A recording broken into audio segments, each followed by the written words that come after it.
Is Jimmy Butler actually returning to the Miami Heat for the Friday night game against the Denver Nuggets? As we all know, he was suspended 7 games. Well, that 7-game suspension is over following the loss on Wednesday night against the Los Angeles Lakers. And there was a supposed meeting as well between Jimmy Butler, Heat owner Mickey Arison, and some other front office personnel like Pat Riley going down either today or Friday morning ahead of Jimmy Butler's return. And on this episode, we are going to go through everything that is kind of getting leaked out, rumors, as well as a potential trade with the Milwaukee Bucks that could happen before the February 6th trade deadline. But first, I want to get your predictions for Jimmy Butler. Is he going to be on the court wearing a Heat uniform on Friday night as the Heat host the Denver Nuggets?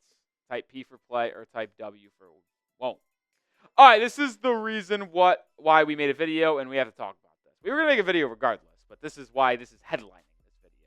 Kevin Love, as we know, has been on his troll game over the past 2 weeks, posting a lot of different memes on Instagram and Instagram Reels dealing with Jimmy Butler and more. And he did another one earlier today, posting an Instagram Reel saying, "Live look, Jimmy after his meeting with Mickey Arison, hashtag get my joy back." What was the clip on the IG Reel? Well, it was none other than Jordan Belfort and the Wolf of Wall Street kind of thing where it's like, "I'm not effing leaving." Y'all know the clip. I assume you do. If you don't, you're living underneath a rock. But as you see on this photo, who liked the post by Kevin Love?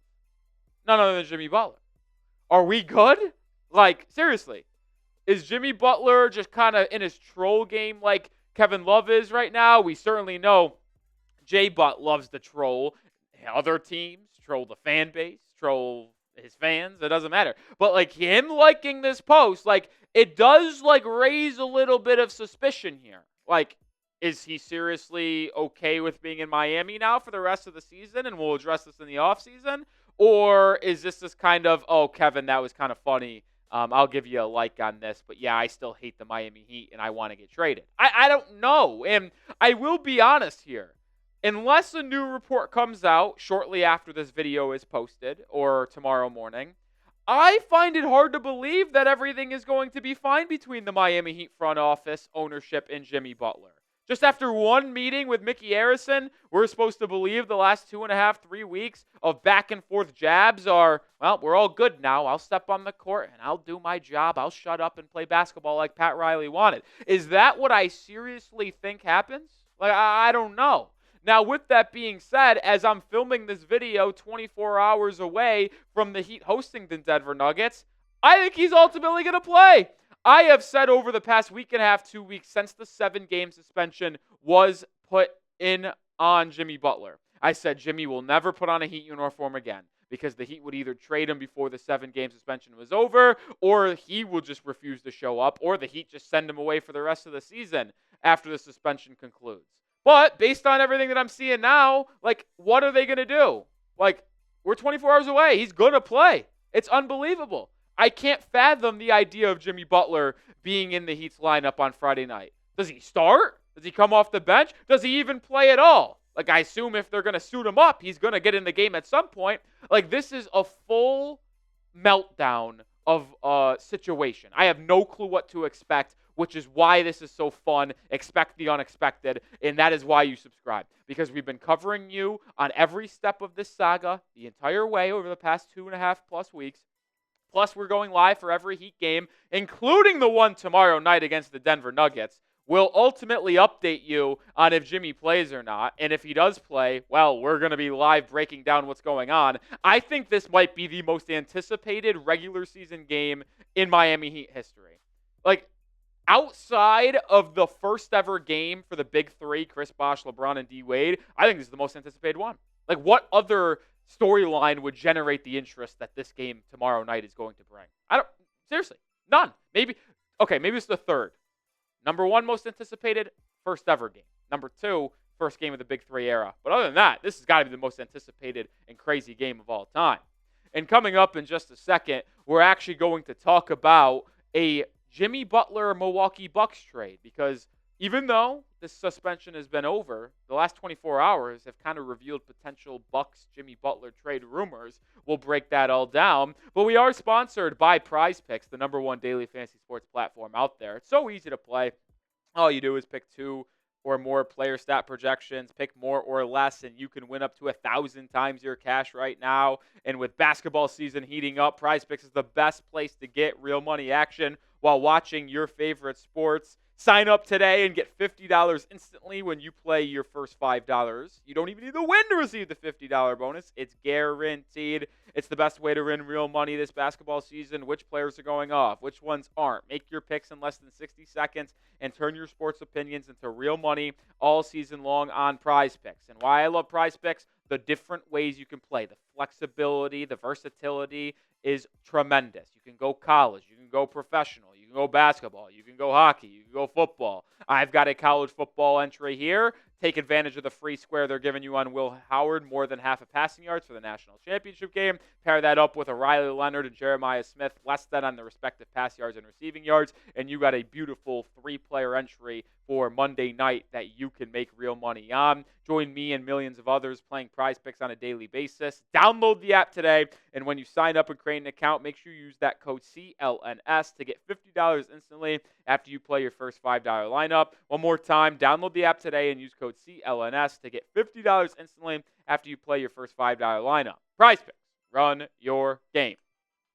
All right, let's talk about Jimmy Butler and the Bucks now. Reason why we're talking about this. Well, there's been a couple times that he's been linked to the Bucks over the past 2 or 3 weeks, and it was kind of reported by Chris Haynes that Jimmy Butler's camp told the Bucks not to trade for him. Remember, there was that weird report that it sounded like trade rumors could have been heating up between Miami and Memphis and Butler heading to the Grizzlies, but then it leaked out that Butler has no interest in playing for the Grizzlies or Bucks and would not sign long-term there. Well, Scoop B. Robinson said that the Bucks and Jimmy still have mutual interest. And the reason why this is a little bit impactful is because if you actually take a full flashback back to 2019, Scoop B actually kind of had the Heat to Jimmy Butler to the Heat in the sign and trade for agency 4 days before Adrian Wojnarowski broke the news. Now, do I think he knows everything? No, absolutely not. But I do believe there may be a decent chance he has knowledge on the situation. And then when you pair this up with Sam Amick, who is a reputable analyst and kind of insider out there in the NBA world, having this quote that's saying, I would put this in the category of things to monitor. It had been reported that Memphis and Milwaukee were told Jimmy's camp to not pursue him. I was told by both sides that Milwaukee was not told that they are out. Are they interested in Jimmy? I would just stay tuned. So there is a possibility of maybe Jimmy Butler ending up as a Milwaukee Buck. But this trade would have to be a complicated 3-team deal. Why? They have to get under the second apron. They are currently a second apron basketball team. Now, with that being said, it would not have to be as complicated as a deal with the Phoenix Suns. We've well documented how they are in the second apron and can't aggregate contracts in a deal, which means they'd have to trade one of Bradley Beal, Kevin Durant, Devin Booker. Well, that's not going to happen. Well, the Bucks can actually get underneath the second apron very, very easily. All they have to do is find one team to take on Pat Connaughton's contract. And the good news is, well, he's only making $9 million. So they're $6 million above the second apron. They trade Pat Connaughton and maybe a second-round pick to a team that could absorb his cap number. He's on a 2-year deal, so he's expiring next year, so it's not that bad of a contract. And then boom, boom, boom. They're in the first apron, and now they can aggregate contracts in a trade. So I put a 3-team deal together on what this would likely look like if Jimmy was traded to the Milwaukee Bucks. And this is what it would look like if you are asking me. The Pistons have the ability to absorb that contract. I don't know if they want it, but I just chose them because I know they can take in Pat Connaughton's contract. So Milwaukee sends the Detroit Pistons a 2031 second-round pick, and Pat Connaughton to get underneath the second apron, which would then allow the Milwaukee Bucks to aggregate contracts now that they're just in the first apron to the Miami Heat. The Heat get Khris Middleton, Bobby Portis, former Heat legend DeLon Wright, plus a 2031 first-round pick, top 10 protected, and the Milwaukee Bucks get Jimmy Butler.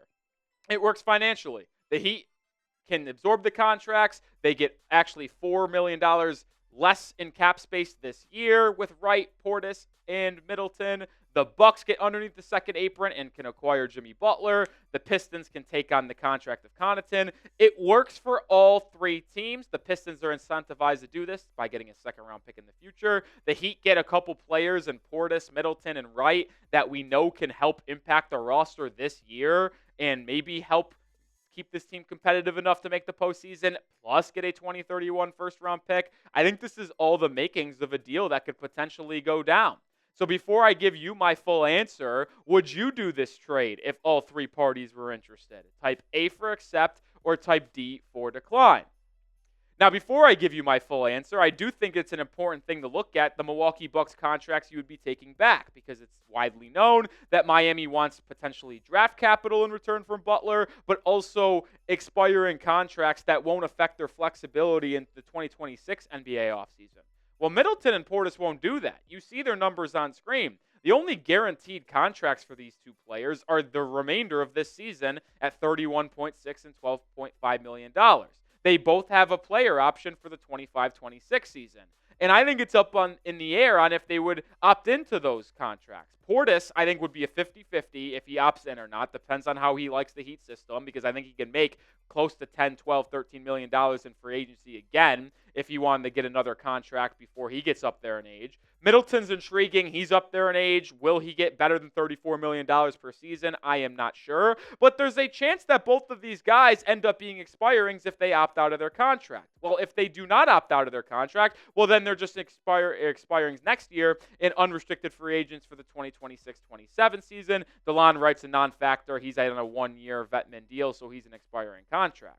So when you think of what Miami is getting back in this potential deal, it's honestly not bad. You stay relatively competitive this season. You get a 2031 first-round pick, which we know would be valuable in future trades for Miami, or if they just hold on to that and use that pick, assuming the Bucks aren't completely shit with Giannis Antetokounmpo in 2031. And you keep the flexibility in 2026, which is all important, because even if both Portis and Middleton opt in to next year's player options, well, guess what? They're going to be off the books in 2026, which would still give you the flexibility to potentially pursue a max contract guy in free agency if there is one available. So I would understand Miami taking this deal. I'm not the biggest fan of Khris Middleton. I do like Bobby Portis, and I think he could add some front court versatility next to Bam Adebayo, maybe as a starter or off the bench. But Middleton, not the biggest fan of him, but it could be only for 1 year. At worst, he's coming off the bench and providing some scoring boost for the Heat, take some of the burden off of Tyler Hero's hands in the playmaking and shooting part of the game. So I got to be honest, if the Heat are sitting here at February 5th, that trade's on the table, I think I might take it. Being serious. Like, I don't want to keep this Jimmy Butler saga into the offseason, and I think this deal is worth it in some capacity for Miami. So if this deal is on the table and Pat Riley just has to hit a button to accept it and have this go down before February 6th, probably going to do it if I'm going to be honest, because I'm kind of going to assume nothing's going to be better than that deal. All right, hit that sub button because we'll have you covered 21 days away from the NBA trade deadline. So join the channel. It's going to be a busy 3 weeks. We're also going to be live for every single game, including the crazy one that could go down tomorrow night at home against the Nuggets. So lock us in here at the Heat Report.